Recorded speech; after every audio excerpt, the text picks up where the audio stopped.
through the Senate this month and is now awaiting a vote in the House. It would create criminal penalties for sharing AI nudes and require social media companies to take photos down within 48 hours of getting a request. Schools don't really know how to address this. Police, in many cases, don't do much at this stage. Sites are making, I presume, millions of dollars off this. So can it be fixed? Absolutely.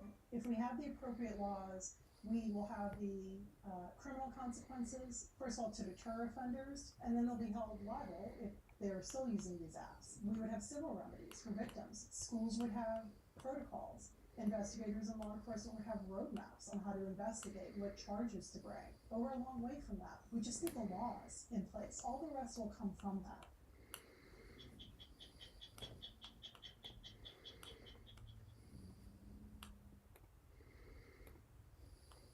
The familiar narrative is that artificial intelligence will take away human jobs. Machine learning will let cars, computers, and chatbots teach themselves, making us humans obsolete. Well, that's not very likely, and we're going to tell you why. There's a growing global army of millions toiling to make AI run smoothly. They're called humans in the loop. People sorting, labeling, and sifting reams of data to train and improve AI for companies like Meta, OpenAI, Microsoft, and Google. It's grunt work that needs to be done accurately, fast, and to do it cheaply, it's often farmed out to places like Africa. The robots or the machines, you are teaching them how to think like human and to do things like human. We met Naftali Wambalo in Nairobi, Kenya, one of the main hubs for this kind of work. It's a country desperate for jobs because of an unemployment rate as high as 67% among young people. So Naftali, father of two, college educated with a degree in mathematics, was elated to finally find work in an emerging field, artificial intelligence. You were labeling. I did labeling, videos and images. Naftali and digital workers like him spend 8 hours a day in front of a screen studying photos and videos, drawing boxes around objects and labeling them, teaching the AI algorithms to recognize them. You label, let's say, furniture in a house, and you say this is a TV, this is a microwave. So you are teaching the AI to identify these items. Right. And then there was one for faces of people, the color of the face. If it looks like this is white. If it looks like this is black, this is Asian. You are teaching the AI to identify them, Right. automatically. Humans tag cars and pedestrians to teach autonomous vehicles not to hit them. Humans circle abnormalities to teach AI to recognize diseases. Even as AI is getting smarter, humans in the loop will always be needed because there will always be new devices and inventions that'll need labeling.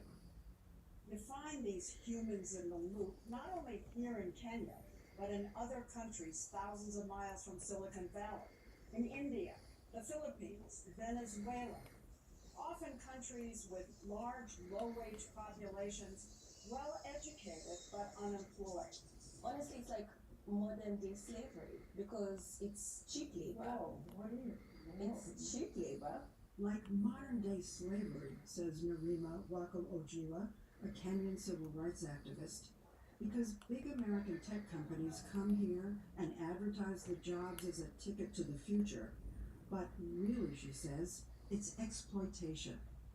What we're seeing is an inequality. It sounds so good, an AI job. Is there any job security? The contracts that we see are very short term, and I've seen people who have contracts that are monthly, some of them weekly, some of them days, which is ridiculous. She calls the workspaces AI sweatshops with computers instead of sewing machines. I think that we're so concerned with creating opportunities, but we're not asking, are they good opportunities? Because every year 1 million young people enter the job market, the government has been courting tech giants like Microsoft, Google, Apple, and Intel to come here promoting Kenya's reputation as the Silicon Savannah, tech-savvy, connected. The president has been really pushing forward opportunities in AI. President? Yes, our president Ruto? Ruto.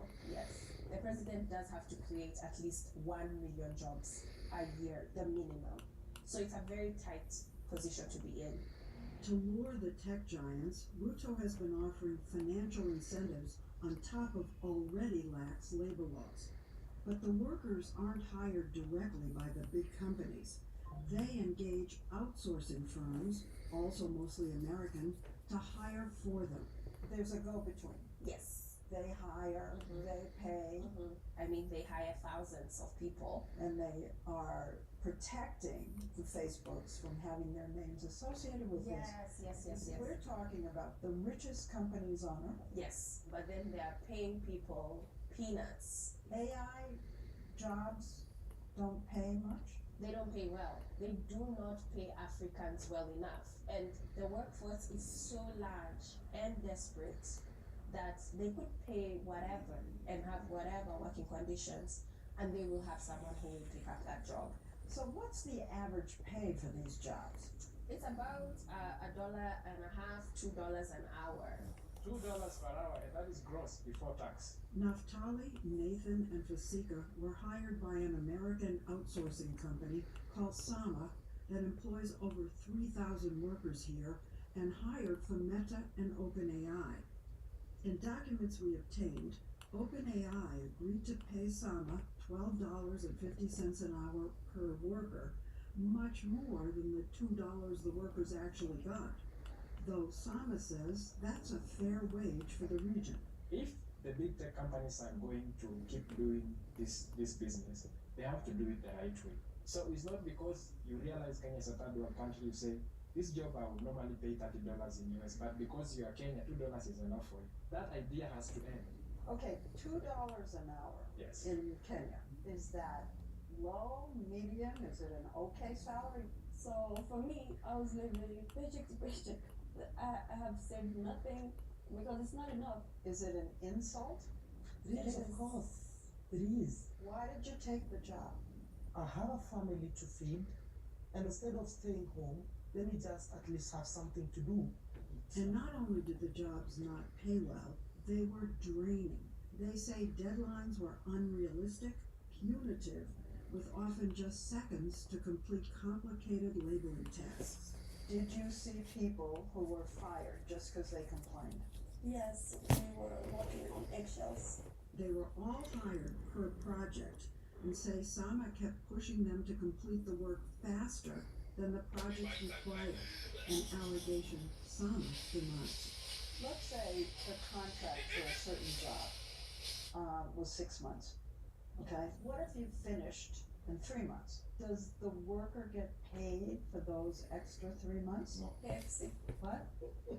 We used to get KFC and Coca-Cola. They used to say, thank you, they give you a bottle of soda and KFC chicken, 2 pieces, and that is it. Worse yet, workers told us that some of the projects for Meta and OpenAI were grim and caused them harm.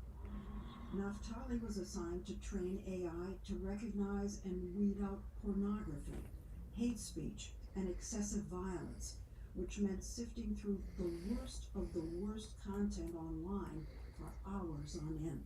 I looked at people being slaughtered, people engaging in sexual activity with animals, people abusing children physically, sexually, people committing suicide. All day long? Yes, all day long. 8 hours a day, 40 hours a week. The workers told us they were tricked into this work by ads like this that describe these jobs as call center agents to assist our clients' community and help resolve inquiries empathetically. I was told I was going to do a translation job. Exactly what was the job you were doing? I was basically reviewing contents which are very graphic, very disturbing contents. I was watching dismembered bodies or drone attack victims, or you name it. Whenever I talk about this, I still have, flashbacks. Are any of you a different person than they were before you had this job? Yeah, I find it hard now to even have conversations with people. It's just that I find it easy to cry than to speak. You continue isolating yourself from people. You don't want to socialize with others. It's you and it's you alone. Are you a different person?